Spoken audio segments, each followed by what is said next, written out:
Luego, otra cosa que ha salido a colación, comparando, ¿no?, los casos de Begoña Gómez y de Díaz Ayuso. Claro, realmente el caso de Díaz Ayuso no es posterior al de Begoña Gómez.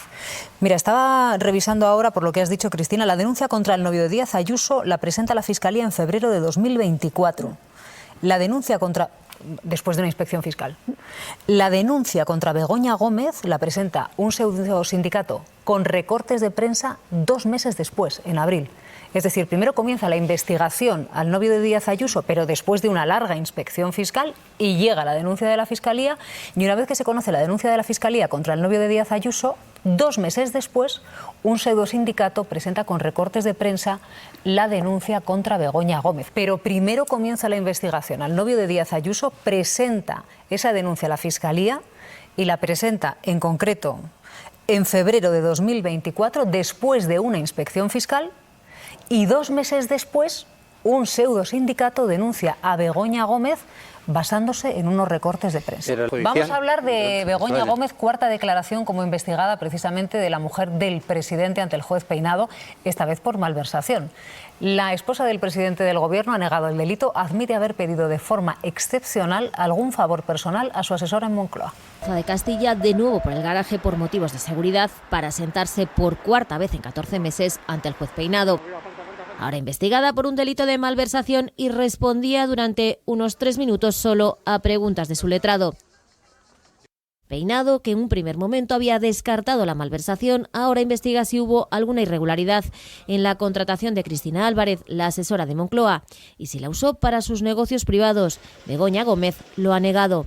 Según fuentes presentes en la declaración, ha asegurado que le dijeron que debía designar a una persona que la ayudara en la gestión de su agenda y que la recomendación es que fuera de confianza, y eligió a Cristina Álvarez, que era su amiga, pero que desconoce todo lo relativo a su nombramiento. Ha declarado, pero no ha aclarado nada. La mujer del presidente ha asegurado que la asesora llevaba su calendario institucional y también el personal para que no se solaparan, y por eso solía estar en copia de los mails, que jamás la ayudó en actividad profesional alguna, aunque sí reconoce que de manera esporádica le solicitó enviar algún mensaje debido a su relación de confianza, pero que esos encargos no afectaban al desarrollo de sus funciones. ¿Extralimitó en sus funciones? La versión que ha dado Begoña Gómez es la misma que ya defendió su asesora cuando declaró como testigo. Ayer Cristina Álvarez estaba citada como investigada por el mismo delito, malversación, y se acogió a su derecho a no declarar. Las dos han recurrido su acusación. ¿Mandó usted algún mail que favoreciera la cátedra de Begoña Gómez?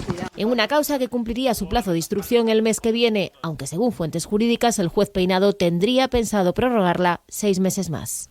Estaba comentando justo ahora que venía el juez Peinado de guardia, ¿no? Sí, en los juzgados de Plaza Castilla hay 3 juzgados que son los responsables de las guardias, o sea, pasan toda la noche trabajando, recibiendo a detenidos o cualquier otro tipo de incidencia. Y para que os hagáis una idea del nivel de trabajo que puede haber en un juzgado como la Plaza Castilla, en la noche anterior a la declaración de Begoña Gómez se pasaron 40 detenidos en los juzgados de Madrid. O sea que, lógicamente, él llegó a las declaraciones con todo el impacto mediático que ello tiene, con una jornada laboral alargada en el tiempo y que, evidentemente prácticamente no había descansado, según nos comentaban, y se le vio, ciertamente irascible con la seguridad, muy puntilloso. Había muchísima seguridad ayer en la planta tercera de los juzgados de Plaza Castilla. Había seguridad de Moncloa, seguridad interna del juzgado y seguridad privada. Y estaba especialmente, atento a quién estaba allí, tratando de identificar a todas las personas que estaban allí, y nos sorprendió bastante, pero forma parte del día a día en los juzgados como Plaza Castilla. ¿Idea principal de la declaración de Begoña Gómez cuál fue? Yo creo que ha seguido la estrategia de la anterior declaración, han vuelto a contestar solo su abogado, fueron 6 cuestiones, fue una declaración muy corta. Efectivamente, ha dicho que el famoso correo que está encima de la mesa y que puede ser un poco ahora mismo lo que, según el juez Peinado, más apuntaría a la malversación, que es el patrocinio a Reales Seguros, que fue un patrocinador de su cátedra, fue un favor, lo definió de muy excepcional, o sea, lo minimizó a que fue un asunto que su asesora escribió a Reales Seguros de forma muy excepcional, como un favor personal, y el resto de asuntos, estuvo contando un poco el trabajo de la asesora, ¿no?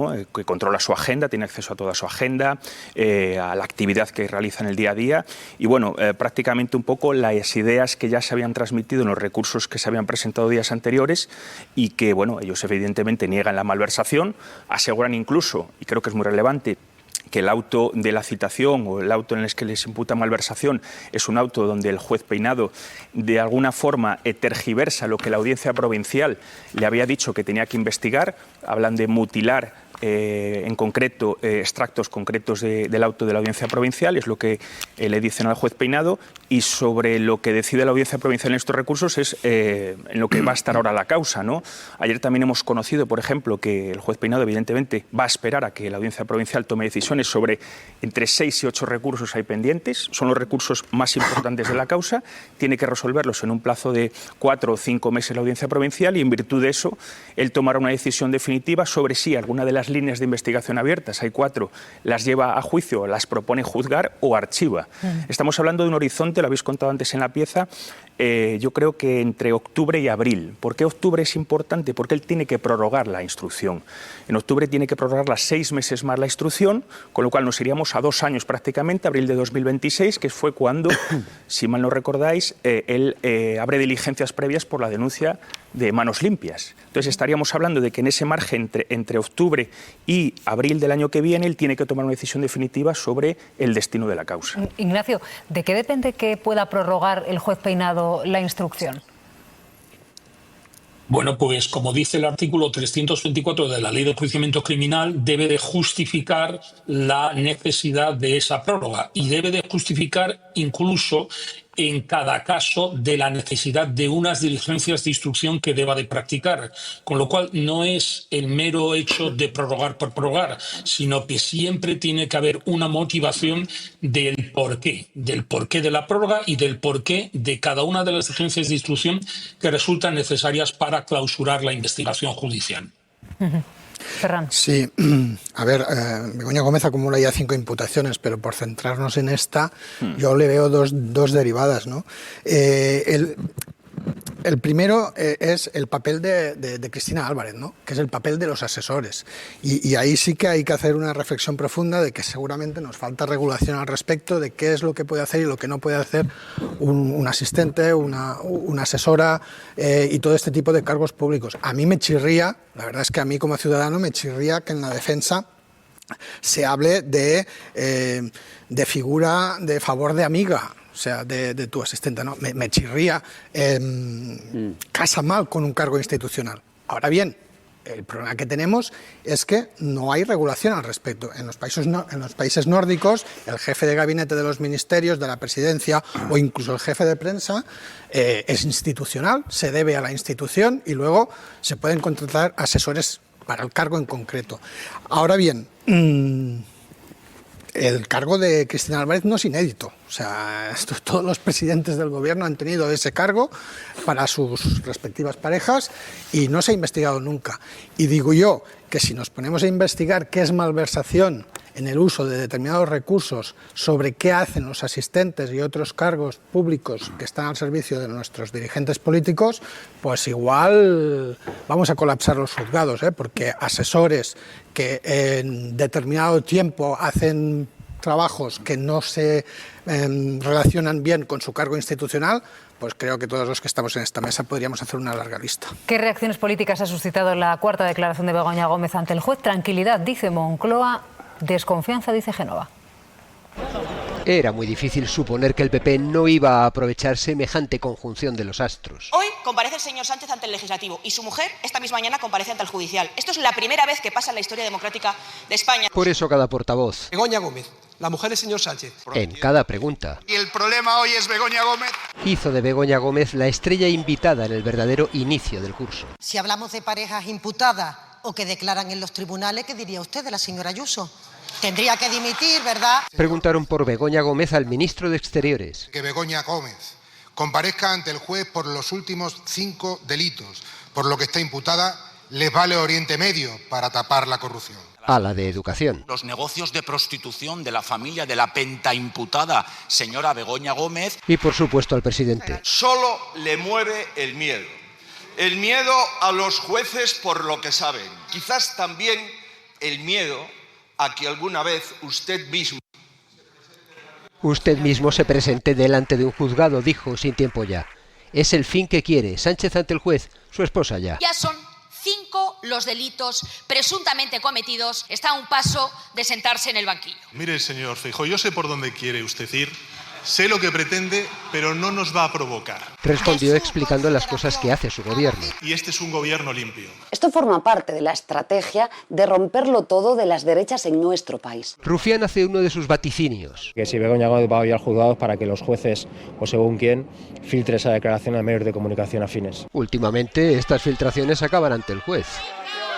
Bueno, es el Estado de Derecho. Tirones de orejas de Chapeinado. Efectivamente. Para que os hagáis una idea, la Audiencia Provincial en 17 meses de instrucción ha resuelto en 2 autos, ha delimitado un poco la investigación. Le ha pegado varios tirones de orejas. Los más sonados le levantó la imputación al rector de la Complutense, Joaquín Goyache, y al exconsejero de Sanidad del PP de Madrid, a Güemes, ¿no? A Güemes. Y aparte de eso, le ha dicho, por ejemplo, que otras vías de investigación, como lo del rescate de Europa, quedaban fuera, y algunas cosas más. Yo creo que lo más relevante es que en el tema de la malversación, lo que la Audiencia Provincial le dijo al juez Peinado era que tenía que investigar el tráfico de influencias, en ningún caso la malversación, pero él esto lo ha obviado, lo ha orillado y ha seguido adelante con esta idea inicial. Sí, vamos a ver, hay que recordar que el origen de este caso, la querella de Manos Limpias, se hace por un delito supuestamente de tráfico de influencias. Bueno, como apuntaba ahora el compañero, de ese delito, hasta donde uno ve a lo largo de toda la instrucción y de los autos, no ha habido la menor prueba. Se van abriendo otros delitos. Desde instancias superiores se le dice, oiga, deje ya el tema de Air Europa porque no hay nada. Y el juez se lo ha saltado en varias ocasiones, esa indicación de la instancia superior, como lo ha hecho con el tema del tráfico de influencias. Bueno, aquí me parece que lo importante, como decía antes, hay que analizar cada instrucción. Ahora es importantísimo cuál es la reacción de la instancia superior a los recursos. Por ejemplo, la orden que ha dado el juez de tener todos los correos del asistente y de Begoña Gómez desde el año 2018. Eso, si no es una investigación prospectiva a ver qué sale, se le parece mucho. Entonces vamos a ver si, como ocurrió, por cierto, con el juez que lleva el caso del fiscal general, la instancia superior le dice, oiga, pida usted lo de las 2 semanas o el mes o los 2 meses, lo que tenga sentido para la causa, no una causa general a ver qué pillo, porque eso no es justicia, eso es otra cosa. Entonces yo no hablo de las críticas que se hacen por si hay unos objetivos netamente políticos o no. Analicemos las instrucciones, y si la instrucción no tiene una sola prueba, en este caso que ayer se lo escuché a la portavoz del PP, de los que se ha beneficiado personalmente Begoña Gómez, hasta ahora yo no he visto un solo euro que se haya llevado Begoña Gómez en la gestión de la famosa cátedra de la universidad y que haya manejado recursos públicos. ¿Dónde está? Podemos alargarnos con el tema de las excentricidades del juez Peinado, pues podríamos hacer todo el programa, pero yo quiero contestar a Javier porque para mí el delito de malversación es uno de los más execrables de la política. O sea, que darse dinero público en beneficio personal me parece execrable, pero también me parece que determinados jueces están utilizando el delito de malversación y lo están llevando hacia un camino insoportable con finalidades presuntamente políticas. Y no quiero mezclar temas, pero yo que vengo de Cataluña, pues hay muchísima gente en Cataluña que cuando piensa en la interpretación de enriquecimiento personal respecto a la no aplicación de la amnistía, que se utiliza para la no aplicación de la amnistía de los líderes del proceso, puede ser discutible, podemos discutir sobre lo que se hizo y lo que no se hizo, pero enriquecimiento personal, pues caramba, ¿no? Y llevándolo al terreno de Begoña Gómez, pues me parece que es muy delicado, porque entonces mi pregunta es, ¿hay algún juez que tiene que abrir diligencias contra Isabel Díaz Ayuso por utilizar recursos públicos en defensa de su pareja, que es un defraudador confeso? Porque se han utilizado recursos públicos de la Comunidad de Madrid para esa defensa. Entonces, las horas que se han dedicado a enviar correos, a intoxicar, a hacer determinadas cosas por un cargo muy importante de la Comunidad de Madrid, MAR, Miguel Ángel Rodríguez, ¿eso es malversación o no es malversación? ¿O solo es malversación en el caso de Begoña Gómez?